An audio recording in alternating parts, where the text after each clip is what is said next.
गुरुदेव दत्त. गृहस्थाश्रमी माणसाची रोजची कहाणी कशी असावी याविषयी स्वामींनी काही महत्त्वाचे नीती-नियम सांगितले आहेत. प्रत्येकाने त्या दृष्टीने आचरण ठेवणे हिताचे असते.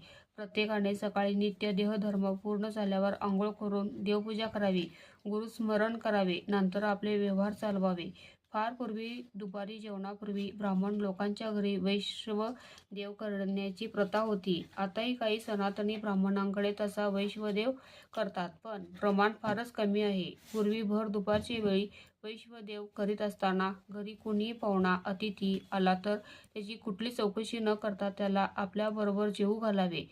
तसे केले नाही तर पुढे तो श्वान योनीत जन्माला जातो. जो मनुष्य देवपूजा करीत नाही किंवा घरातील पूर्वापार आचारधर्म पाळीत नाही त्याला सुख शांती मिळत नाही. त्याचा जन्म ब्राह्मण कुळात झाला आहे. तो कधीही देवपूजा न करता जेवत असेल तर त्याला अनेक पापे भोगावी लागतील. तशीच पापे वैष्णवदेव न करणाऱ्यालाही भोगावी लागतील. ज्यांना जमेल त्यांनी सूर्यपूजा, अग्निपूजा, गुरुपूजा, यज्ञ, पुरुषपूजा हे प्रकारही करावेत.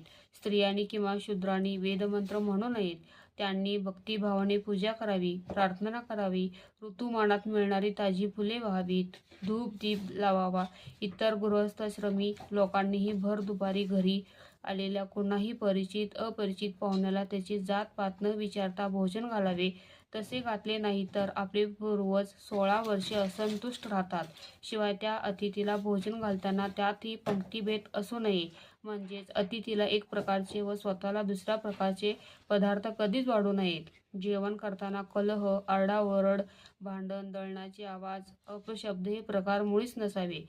जेवणाच्या वेळी आपल्या अन्नाला उंदीर, मांजर, झुरळ, पाल अशापैकी कोणी स्पर्श केला तर ते अन्न टाकून द्यावे, हात-पाय धुवावे व दुसरे पान मांडून जेवण करावे. तेल, तूप यांच्या मिश्रणाने केलेले पदार्थ शिळे झाल्यावर खाऊ नये, पण तळलेले पदार्थ शिळे न समजता ते खाण्यास हरकत नाही.